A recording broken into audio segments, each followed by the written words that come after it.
Oke, Assalamualaikum warahmatullahi wabarakatuh. Selamat siang anak-anakku semua. Salam sejahtera. Saya doakan kalian semua tetap sehat selalu ya, dan saya harap juga kalian tetap semangat untuk belajar meskipun belajar dari rumah. Baiklah, pada kali ini kita akan membahas kelanjutan dari materi yang kita bahas kemarin. Seperti yang sudah kita bahas kemarin bahwa kita membahas mengenai perlawanan bangsa Indonesia terhadap penjajahan bangsa Eropa. Nah, kemarin dari penjajahan bangsa Eropa itu sudah ada dua proses perlawanan. Jadi yang pertama adalah perlawanan bersenjata, dan yang kedua adalah perlawanan dengan organisasi. Nah, perlawanan dengan organisasi ini yang kemudian akhirnya kita bisa sebut juga sebagai pergerakan nasional. Nah, kemarin juga kita sudah membahas sedikit mengenai faktor-faktor pendorongnya. Tapi ada alangkah baiknya kita bahas sedikit ya. Nah, jadi kita review sedikit materi yang kemarin. Jadi kemarin itu kalau kita bisa simpulkan jadi ciri-ciri perlawanan sebelum masa pergerakan nasional. Jadi yang pertama adalah perlawanannya bersifat lokal, ya kan? Kemudian perlawanannya tidak terorganisir dan sangat tergantung pada pimpinan. Jadi tidak terorganisir di sini berarti antara daerah satu dengan daerah yang lainnya tidak ada koordinasi, gitu ya. Kemudian dipimpin oleh tokoh masyarakat atau ulama. Di sini ada bisa bangsawan, bisa ulama. Jadi dikatakan tergantung di sini apabila kemudian pimpinan tersebut tertangkap, maka biasanya perlawanan itu akan gagal dan padam dengan sendirinya. Kemudian yang terakhir berikutnya adalah perlawanannya menggunakan kekuatan senjata, ya. Kemudian berikutnya mudah dipecah belah karena politik adu domba. Nah, mengenai ciri-ciri dari perlawanan pada masa pergerakan nasional kita akan bahas dulu.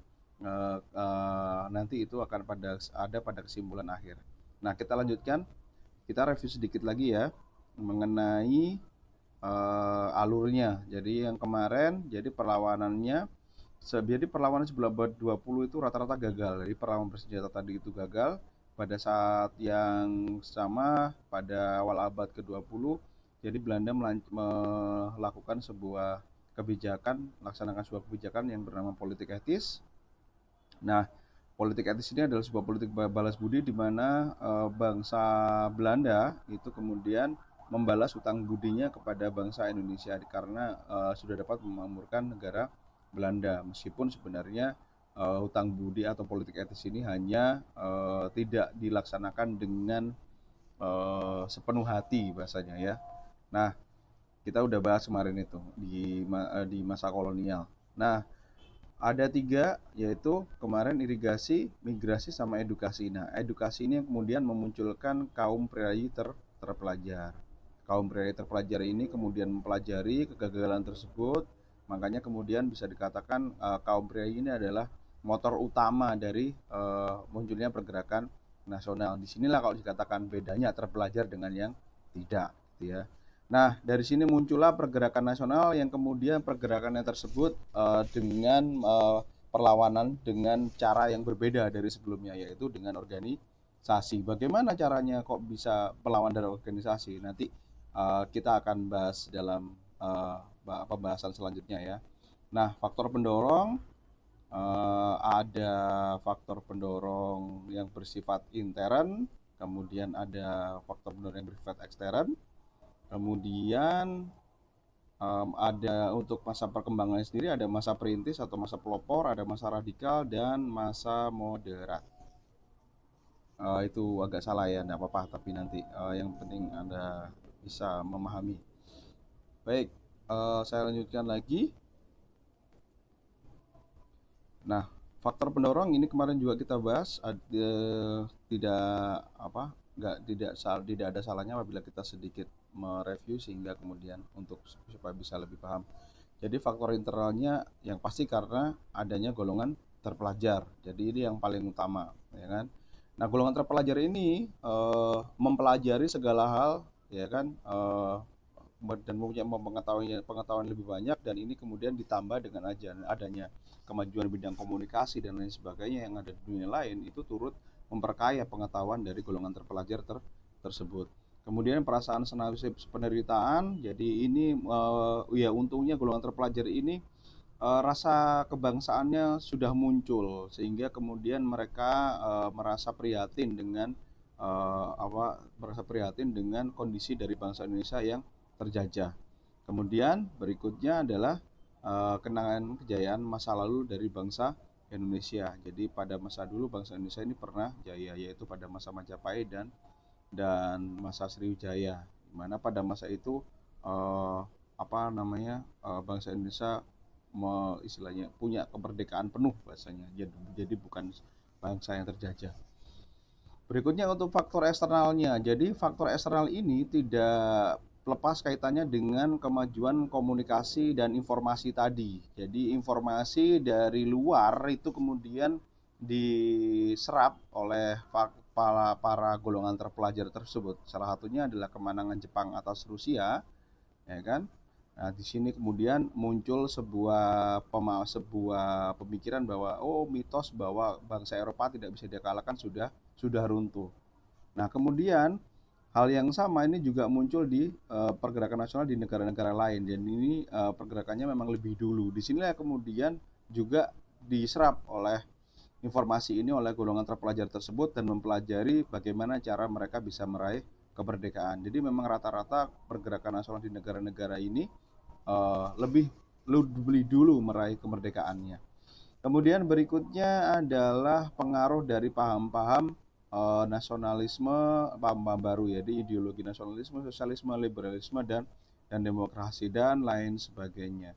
Jadi ini pun juga menjadi dasar. Jadi paham-paham atau ideologi ini jadi pada dasarnya bukan semacam pemikiran semata, tapi merupakan sebuah hal yang komplit. Jadi mulai dasar, kemudian cara dan lain sebagainya.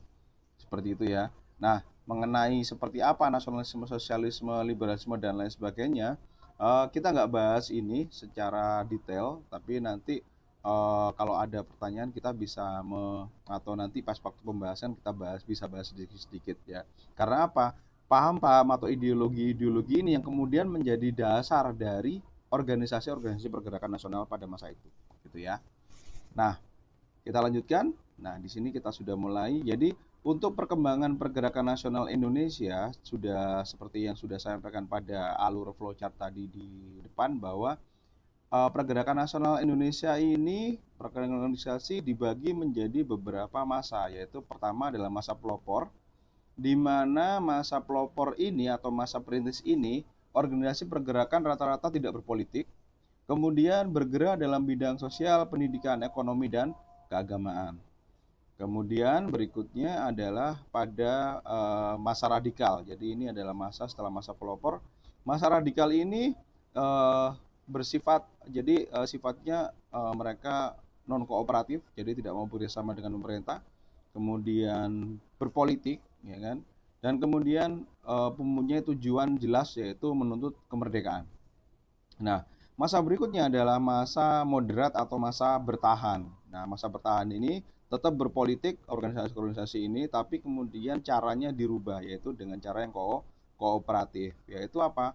Kooperatif, mau atau istilahnya bekerja sama dengan mau masuk ke secara legal. Jadi pada waktu itu ada istilahnya lembaga Volksraad atau Dewan Rakyat bikinan Belanda. Jadi pada masa ini organisasi-organisasi itu memanfaatkan Volkswagen tersebut sebagai kendaraan untuk mencapai kemerdekaan, tapi dengan cara yang lebih lebih bahasanya lebih, kalau saya katakan moderat, itu lebih lunak lah. Jadi lebih luas. Jadi tidak langsung kaku ngomong kemerdekaan, tapi bertahap seperti itu. Makanya di sini ada kata parlemen sendiri. Jadi menuntut parlemen sendiri atau pemerintahan sendiri. Saya lanjutkan. Nah, masa pelopor. Nah, masa pelopor ini salah satu organisasinya yang pertama adalah Budi Utomo. Seperti yang kita ketahui bahwa Budi Utomo ini adalah organisasi yang bersifat nasional pertama. Makanya 20 Mei itu dijadikan sebagai hari kebangkitan nasional, karena memang eh, organisasi ini adalah organisasi bersifat nasional pertama di Indonesia. Maksudnya nasional itu apa? Bedanya apa dengan kedaerahan? Nah, kalau ngomong kedaerahan, antara satu dengan yang lain tidak ada koordinasi. Sedangkan organisasi itu kalau bersifat nasional, maka mereka mempunyai cabang-cabang di berbagai daerah di seluruh Indonesia. Dan cabang-cabang ini semuanya berkoordinasi, itulah yang kemudian disebut dengan skala nasional ini, seperti itu ya. Jadi tidak lokal satu daerah saja, tapi semuanya berorganisasi, terorganisir dan kemudian punya jaringan komunikasi yang intens. Nah, pendirinya adalah, jadi pelopornya ini adalah Dr. Wahidin Sudirosodo, kemudian ada Dr. Sutomo dan Gunawan Mangunkusumo. Jadi seperti katakan tadi, organisasi ini tidak bersifat politis, tapi lebih fokus pada sosial dan pendidikan. Terutama tujuannya apa? Mencerdaskan kehidupan atau mencerdaskan bangsa Indonesia. Karena jadi ya di sini kemudian bisa dikatakan bahwa kaum terpelajar Indonesia ini bisa dikatakan, saya katakan, peduli dengan nasib bangsanya, terutama yang kaum jelata atau golongan awam, dan kemudian mencoba memberikan pendidikan kepada mereka. Namun keanggotaannya ini hanya terbatas pada etnis Jawa dan Madura. Jadi memang kalau ono ngomong tentang pendiriannya, jadi meningkatkan atau menjunjung tinggi budaya Jawa, mengangkat lagi budaya Jawa seperti itu. Nah, karena itulah kemudian Budi Utomo ini lama-kelamaan kemudian mengalami kemunduran. Tapi nanti kemudian Budi Utomo juga bertransformasi lah bahasanya. Nah, pada saat itu juga pada hampir waktu yang bersamaan muncul Sarekat Islam, ya kan. Jadi seperti yang kita ketahui bahwa sejak zaman dulu memang mayoritas penduduk Indonesia atau pada masa itu sebagian besar memang beragama Islam, sehingga Sarekat Islam ini segera dalam waktu singkat mempunyai anggota yang sangat banyak. Saya lanjutkan. Untuk masa pelopor ini, salah satu organisasi berikutnya yang sebagai perintis di sini adalah Muhammadiyah. Jadi ini adalah organisasi yang bersifat keagamaan, tapi juga bersifat pendidikan. Nah, selain juga mengembangkan pengetahuan agama, tapi juga memberikan pendidikan kepada kaum kaum jelata atau istilahnya golongan-golongan yang golongan bawah lah, seperti kalau misalkan kemarin kita bahas mengenai strata sosial pada masa Belanda. Jadi bangsa pribumi itu ada pada posisi yang paling bawah. Jadi bangsa kelas 3 lah bahasanya, padahal kita di rumah kita sendiri, bahasanya seperti itu. Nah, berikutnya untuk Muhammadiyah sendiri ini, jadi aktivitasnya adalah selain mendirikan sekolah-sekolah, nanti juga mendirikan panti asuhan, poliklinik, dan lain sebagainya, juga menggiatkan kegiatan keagamaan. Akan tetapi organisasi Muhammadiyah ini karena dia non politis, tapi dia juga kooperatif. Karena itu pendirian Muhammadiyah ini juga mendapat restu dari Belanda, dan ada surat semacam kayak SK-nya lah bahasanya seperti itu. Anda bisa lihat film mengenai Muhammadiyah ini, ada filmnya, judulnya Sang Pencerah. Jadi kalau nanti Anda mau lihat, saya bisa memberikan linknya ya. Jadi bisa dilihat, jadi nanti bisa belajar dari situ. Baik, berikutnya eh, masa pelopor ini juga bisa eh, nah, berikutnya dari masa pelopor ini yang kita bicarakan adalah Sarekat Islam. Jadi awalnya ini adalah Sarekat Dagang Islam. Jadi nama awalnya didirikan tahun 1911 oleh Kiai Haji Samanhudi. Nah, Sarekat Dagang Islam ini adalah sebuah organisasi yang juga tidak berpolitik pada awalnya, tapi lebih pada bidang ekonomi, seperti itu ya. Jadi Sarekat Dagang Islam ini sebuah wadah dari pedagang Islam untuk menghadapi persaingan dengan pedagang asing, seperti itu. Nah, akan tetapi pada tahun 1912 Sarekat Dagang Islam ini kemudian berubah menjadi Sarekat Islam dengan anggota atau istilahnya kita menyebutnya itu dengan memberi kesempatan pada skala yang lebih luas untuk keanggotaan, seperti itu ya. Jadi akan tetapi untuk ekonomi tetap tidak ditinggalkan, seperti itu ya.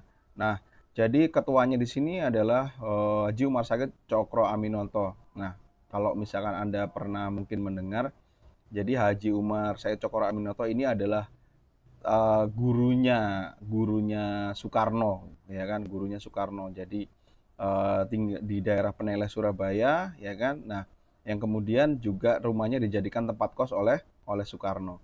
Dari tujuannya membantu perdagangan, kemudian membantu anggotanya untuk usaha permodalan, kemudian majukan kehidupan Islam dan lain sebagainya. Nah, Syarikat Islam sendiri ini, ya kan, dalam prosesnya itu awalnya juga kooperatif dengan Belanda. Tapi lambat laun dikarenakan saking pesatnya, kemudian pada saat yang sama sekitar tahun 1912, jadi muncul sebuah organisasi yang bernama ISDV, Indonesia Sosial Demokratis Vereniging, yang berhaluan komunis. ISDV ini kemudian melakukan infiltrasi ke ke organisasi Syarikat Islam, sehingga kemudian nanti Syarikat Islam ini pecah menjadi dua kelompok. Jadi kelompok SI putih yang nasionalis religius dan SI merah yang sosialis radikal, ya seperti itu ya. Jadi mereka SI ini nanti akhirnya pecah jadi dua. Nah, setelah pecah jadi dua, Haji Umar Said Cokro Aminoto ini kemudian melakukan disiplin partai. Sehingga kemudian anggota ISDV yang kemudian sudah berafiliasi dengan SI merah, kemudian nanti menjadi embrio dari Partai Komunis Indonesia. Tapi nanti itu akan pada pembahasan berikutnya. Nah, SI ini nanti kemudian tahun 1923 mengubah partainya menjadi Partai Syarikat Islam Indonesia. Jadi kalau kita ngomong partai, berarti partai PSI ini kemudian sudah berpolitik. Nah, dan kemudian memutuskan bersikap non kooperatif. Nah, pada masa ini kemudian 1926 ini, jadi masa atau proses dari pergerakan nasional sudah berubah, sudah mengalami perubahan dari yang awalnya kooperatif menjadi non kooperatif, gitu ya. Nah, pada itu PSI kemudian nanti berganti nama menjadi beberapa kali, yang terakhir kemudian menjadi Partai Syarikat Islam Indonesia. Partai ini sebenarnya bertahan cukup lama, bahkan hingga pada masa kemerdekaan sampai pada masa Orde Lama. Ini nanti kita akan bahas pas waktu pelajaran kelas 3. Nah, saya lanjutkan.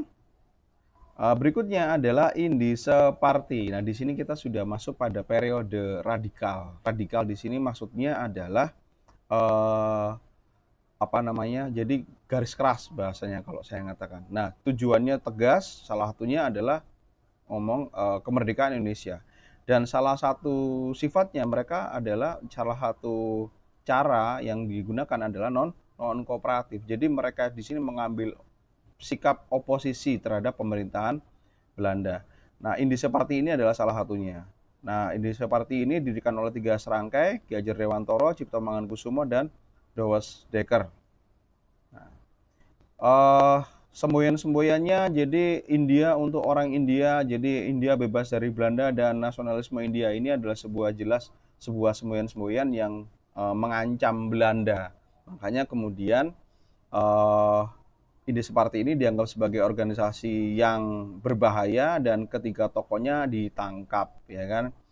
Kalau di sini dikatakan dibuang ke negeri Belanda, tapi sebenarnya tidak hanya dibuang saja sebenarnya. Jadi di negeri Belanda ini pun pimpinan-pimpinan dari IP tersebut, mereka di sana bersekolah istilahnya. Jadi mereka mengambil pendidikan di Belanda, dan di sana mereka nanti akan bergabung dengan Perhimpunan Indonesia. Akan kita bahas pada pembahasan organisasi setelahnya ini. Nah, organisasi Indische Party ini kemudian beberapa kali mengalami perubahan. Salah satunya adalah menjadi nama Insulinda, dan kemudian menjadi Nasional Indische Party. Tapi secara organisasi ini tidak bubar, meskipun ketiga tokoh utamanya atau tokoh awalnya itu kemudian ditangkap dan dibuang ke negeri Belanda, gitu ya. Nah, untuk periode radikal ini juga dipelopori oleh golongan-golongan pemuda. Ya, awalnya golongan pemuda ini memang sifatnya kedaerahan. Ada awalnya Trikoro Darmo, ya kan. Jadi didirikan oleh seorang Jawa, Raden Satiman Wiro Sanjoyo. Kemudian berganti nama menjadi Jong Java. Pada posisi yang lain, pada sisi yang lain, organisasi yang lain pun yang bersifat kedaerahan atau dari sentimen kedaerahan pun juga bermunculan. Ada yang Sumatera, yang Ambon, yang Celebes, dan lain sebagainya. Nah, pada masa itu kemudian organisasi pemudaan termasuk juga organisasi-organisasi yang awal tadi itu berhasil menghimpun diri dan kemudian berhasil menghimpun diri dalam sebuah kongres. Nah, kongres ini terjadi 2 kali, yaitu Kongres Pemuda 1 dan Kongres Pemuda 2. Yang paling utama puncaknya adalah Kongres Pemuda 2, di mana menghasilkan Sumpah Pemuda, satu bangsa, satu tanah air, dan satu bahasa. Pada saat itu eh, kalau kita ngomong persatuan itu sudah mencapai puncaknya. Makanya kemudian dikatakan bahwa Sumpah Pemuda ini menjadi salah satu hari yang bersejarah karena pada masa itu dianggap sebagai puncak dari munculnya dari nasionalisme Indonesia.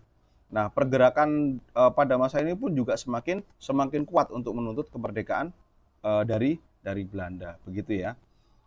Begitu juga dari perempuan. Jadi perempuan ini pun juga memperjuangkan atau istilahnya juga melakukan perjuangan, salah satunya juga dengan pendidikan. Jadi bisa dikatakan adanya eh, program atau semacam kebijakan ataupun juga hal yang dilakukan oleh organisasi pada masa perintis, yaitu membangun lembaga-lembaga pendidikan, secara tidak langsung akhirnya kaum-kaum terpelajar di Indonesia ini semakin banyak, begitu ya kan, dan semakin melek huruf, kemudian juga semakin mempunyai banyak pengetahuan. Nah, di sini salah satunya juga adalah dari perempuan.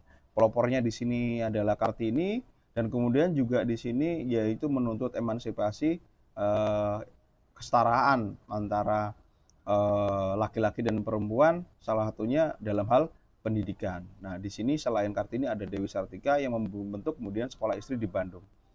Lagi-lagi ngomong pendidikan ya, jadi memang pendidikan ini adalah sesuatu hal yang sangat penting. Nah, berikutnya pergerakan perempuan ini kemudian berhasil melakukan sebuah kongres, ya kan? Melakukan sebuah kongres dan kemudian di sini kongres ini pun juga menuntut berjuang untuk memperbaiki nasib dan derajat perempuan Indonesia. Seperti itu ya. Nah, kita lanjutkan. Nah, periode radikal berikutnya ini, kalau misalkan dikatakan ada beberapa faktor sebenarnya. Salah satunya adalah pengaruh revolusi Rusia 1917. Revolusi Rusia ini memunculkan yang namanya sebuah negara komunis. Karena itu kemudian nanti di Indonesia ada sebuah partai yang kemudian bernama Partai Komunis Indonesia. Jadi ini partai yang sifatnya radikal, tujuannya keras, ya kan, bagaimana istilahnya mau menuntut kemerdekaan dari atau membebaskan diri dari penjajahan Belanda. Kemudian ada pernyataan dari Presiden Amerika Serikat tentang tentang independence. Jadi Declaration of Independence. Jadi Declaration of Independence di sini bahwa setiap bangsa itu mempunyai hak untuk menentukan nasibnya sendiri.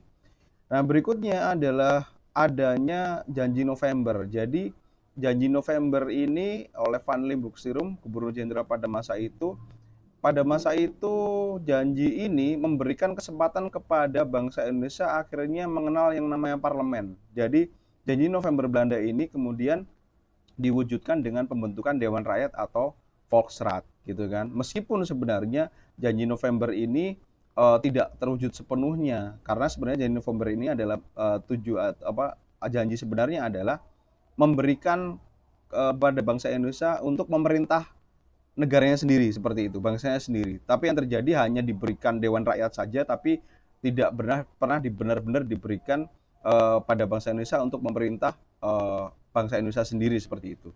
Nah, di sini ada berikutnya adalah munculnya identitas kebangsaan, yaitu salah satunya adalah dari Sumpah Pemuda, kata Indonesia. Oke, untuk periode radikal selanjutnya dipelopori atau juga diusung oleh Perhimpunan Indonesia, seperti yang saya bilang tadi, bahwa Indische Vereniging ini berdiri di negeri Belanda. Pada masanya pun hampir sama dengan berdirinya Budi Utomo, hanya saja berbeda tempat atau lokasi.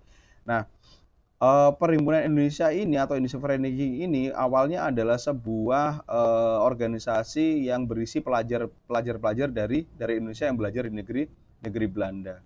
Nah, begitu kedatangan dari 3 serangkai yang dibuang ke negeri Belanda dan mereka kemudian masuk ke sini, maka Indische Vereniging ini semakin kuat rasa kebangsaannya. Nah, akhirnya kemudian merubah nama mereka menjadi Perhimpunan Indonesia, lebih jelas ya kan. Jadi lebih jelas namanya, ngomong Indonesia, tidak lagi ngomong Indise. Tadi kan ngomong Indise, tadi sekarang Indonesia. Dan di sini kemudian Perhimpunan Indonesia ini menjadi corong mengenai tuntutan kemerdekaan Indonesia ya kan di Eropa terutama. Jadi seperti itu. Nah, selain Perhimpunan Indonesia ada Partai Nasional Indonesia, didirikan oleh Insinyur Soekarno dengan asas menolong diri sendiri, non kooperatif ya kan, kemudian marhanisme, di sini menghapus kemiskinan. Kegiatan-kegiatannya yaitu kursus pendidikan, kemudian juga surat kabar dan rapat-rapat umum. Jadi ini kemudian dianggap juga mengancam Belanda, sehingga Insinyur Soekarno ini pun kemudian ditangkap juga dengan beberapa pimpinan yang lain. Nah, pada saat pengadilan di sini diadili, Soekarno kemudian membacakan pidato pembelaan yang sangat terkenal, yaitu mengenai Indonesia menggugat. Seperti apa Indonesia menggugat, nanti kalian bisa baca sendiri, ada di materi yang nanti saya sampaikan. Itu ya. Nah, ya karena memang secara posisi ya kita memang penjajah di sini memang secara politik sangat kuat, sehingga meskipun ada pidato pembelaan yang sangat rasional tersebut tetap ditolak ya kan, dan akhirnya Soekarno di penjara. Partai Nasional Indonesia sendiri pun akhirnya ya tidak bubar, akan tetapi kemudian berganti strategi, bahasanya seperti itu ya. Nah, sebenarnya setelah Partai Nasional Indonesia ini ada lagi partai yang lain, tapi nanti kita anukan dulu. Nah, periode radikal ini juga di dalamnya ada Partai Komunis Indonesia. Jadi Komunis Indonesia di sini yang seperti saya bilang tadi, awalnya adalah dari Sarekat Islam. Kemudian mereka menyusup dan kemudian mendapatkan pengikut, akhirnya membentuk Perserikatan Komunis India yang kemudian menjadi Partai Komunis Indonesia. Saking radikalnya gerakan mereka ini, mereka kemudian adalah organisasi pertama yang melakukan pemberontakan, yaitu tahun 1926 dan tahun 1927. Tapi pemberontakan ini gagal, ya kan, dan kemudian karena aksinya ini PKI dinyatakan sebagai partai terlarang. Tidak hanya itu, efeknya adalah seluruh organisasi pergerakan kemudian diberangus juga oleh atau dipres oleh dipressing oleh pemerintahan kolonial Belanda, sehingga kemudian masa radikal ini berubah. Jadi disinilah kemudian akhirnya jadi perbedaannya atau antara golongan terpelajar dengan tidak. Jadi pada saat kemudian cara radikal ini ternyata tidak berhasil, maka kemudian dilakukanlah cara yang lain. Seperti itu. Nah, disinilah memang letak dari kekuatan pemikiran, ya kan? Kekuatan pemikiran. Jadi radikal tadi kemudian beragam, jadi kemudian organisasi-organisasi pergerakan pada setelah kemudian diberangus oleh pemerintahan kolonial Belanda akhirnya merubah strateginya menjadi bertahan atau menjadi sedikit moderat atau menjadi lunak. Jadi tidak lagi ngomong Indonesia merdeka dan lain sebagainya, tapi kemudian dengan tuntutan yang lain. Padahal sebenarnya tujuan akhirnya sama seperti itu ya. Salah satunya adalah ada taman siswa, ya kan. Kemudian ada Parindra. Parindra ini adalah fusi gabungan antara Budi Utomo dengan Persatuan Bangsa Indonesia, ya kan. Nah, kemudian ada Pendidikan Nasional Indonesia PNI Baru. PNI Baru ini adalah partai yang merupakan pecahan dari Partai Nasional Indonesia. Nah, Partai Nasional Indonesia tadi itu pecah menjadi dua, yaitu ada Partindo dan Pendidikan Nasional Indonesia. Pendidikan Nasional Indonesia ini digawangi oleh Muhammad Hatta gitu ya. Pada masa itu Soekarno masih di penjara gitu kan. Tapi begitu kemudian Soekarno lepas dari penjara, kemudian bergabung ke Partindo. Nah, Partindo sendiri pun nasibnya pun sama. Jadi tidak dibahas di sini, ya kan? Tapi nanti akan ada tugas panjang yang kemudian nanti akan memperjelas seperti apa partai-partai atau organisasi apa saja yang berdiri pada masa itu. Nah, berikutnya ada Partai Gabungan Politik Indonesia atau GAPI yang sangat terkenal dengan tuntutannya yaitu Indonesia berparlemen. Nah, seperti itu ya. Nah, di sini pada masa bertahan ini kita bisa melihat perjuangan-perjuangan strategi yang dilakukan. Ya, salah satunya adalah jadi bentuk perlawanannya berubah lagi menjadi kooperatif, karena pada saat perlawanannya dengan non kooperatif akhirnya banyak pimpinan ditangkapi. Nah, akhirnya kemudian perlawanan kooperatif ini organisasi tersebut menggunakan Dewan Rakyat atau Volksraad yang dibikin oleh Belanda sebagai alat perjuangan. Tujuannya adalah sebenarnya tidak langsung ngomong Indonesia merdeka, tapi tujuannya adalah Indonesia mendapatkan pemerintahan sendiri. Terserah itu di bawah Belanda atau bagaimana, ya, tapi yang penting adalah pemerintahnya sendiri. Kalau kita ngomong pemerintahan sendiri ya secara tidak langsung garis miringnya kan ya Indonesia merdeka, sebenarnya seperti itu ya. Nah, kemudian berikutnya adalah petisi Sutarjo. Jadi petisi Sutarjo ini adalah sebuah petisi yang kemudian menuntut seperti yang dijanjikan oleh janji November dari Gubernur Van Limbuk Stirum tadi, supaya Indonesia diberikan sebuah pemerintahan sendiri, ya kan? Tapi tetap dalam lingkup kerajaan Belanda. Nah, begitu. Jadi di sini kemudian letak perubahan strateginya. Jadi ngomong parlemen bahasanya kayak gitu ya, pemerintahan sendiri. Nah, tuntutan yang berikutnya juga dari GAPI. GAPI di sini mengadakan kongres, ya kan, tujuannya kongres ini adalah menuntut pada Belanda bahwa Indonesia berparlemen sendiri. Nah, kalau kita ngomong Indonesia berparlemen sendiri ya secara tidak langsung ya begitu kemudian parlemen ini menuntut pada sepakat kemudian menuntut pada Indonesia merdeka, mau tidak mau akhirnya kemudian Belanda nanti juga harus memberikan kemerdekaan kepada Indonesia seperti itu. Jadi lebih lunak, jadi tidak langsung ngomong merdeka tapi dengan step by step lah bahasanya. Jadi lebih makanya kemudian dikatakan sebagai periode moderat seperti itu. Tapi apa namanya, kalau bisa dikatakan sebenarnya eh, setelah periode bertahan ini, ya kan, tuntutan-tuntutan Indonesia sebenarnya dari bangsa Indonesia ini tidak langsung dituruti oleh Belanda dan kemudian perjajahan Belanda itu pun akhirnya berakhir setelah Jepang masuk ke Indonesia, begitu ya. Nanti kita akan bahas pada pembahasan berikutnya. Nah, kesimpulannya adalah dari ciri-ciri masa pergerakan nasional. Jadi perlawanan masa pergerakan nasional, kalau tadi ciri-ciri perlawanan sebelum masa pergerakan nasional, jadi sudah ada rasa persatuan dan kebangsaan, terutama puncaknya adalah pada masa atau pada saat Sumpah Pemuda gitu ya, puncaknya di situ. Kemudian sangat sudah terorganisir dan tidak tergantung pada pimpinan. Jadi begitu kepemimpinan kemudian organisasi ini ditangkap, tidak serta-merta kemudian perlawanan bubar, tapi digantikan oleh yang lain dan seterusnya dan seterusnya. Makanya kemudian bisa bertahan sampai beberapa periode. Bahkan partai-partai pun sebenarnya hingga hari ini pun sebenarnya masih ada embrionya. Saya contohkan misalkan Partai Nasional Indonesia misalkan. Partai Nasional Indonesia itu nanti tetap bertahan bahkan hingga pada masa Orde Baru dan kemudian melakukan fusi yang sekarang menjadi dulu ada Partai Demokrasi Indonesia kan gitu. Jadi ada rangkaiannya lah bahasanya. Jadi ada prosesnya. Nah, berikutnya pimpinannya bersifat kolektif. Nah, jadi tidak bergantung pada satu pimpinan. Jadi kalau ngomong kolektif kan yang namanya organisasi kan pasti ada ketua, sekretaris, bendahara itu kan. Jadi begitu ketuanya tidak ada diganti, wakilnya diganti oleh sekretarisnya dan seterusnya. Makanya dikatakan terorganisir. Kemudian perlawanannya dengan menggunakan organisasi. Loh, kok bisa organisasi itu bisa melawan? Nah, disinilah bedanya. Ah, ini pun kalau bisa dikatakan sebenarnya Indonesia pun juga mengadopsi bentuk perlawanan ini dari gerakan nasionalisme di negara-negara lain yang sudah merdeka sebelumnya seperti India, kemudian Cina, ya kan, kemudian Turki. Semuanya juga dengan organisasi. Tapi bagaimana caranya kok organisasi kok bisa menang? Nah, di sini bedanya. Pada saat organisasi ini digunakan untuk perlawanan, maka sama-sama juga menggunakan kekuatan massa. Semakin besar organisasi, maka kekuatan massanya semakin besar. Tapi Belanda sendiri kesulitan pada saat kemudian akan membabat habis sebuah organisasi. Karena apa? Mereka melakukannya tidak melakukan dengan perlawanan bersenjata.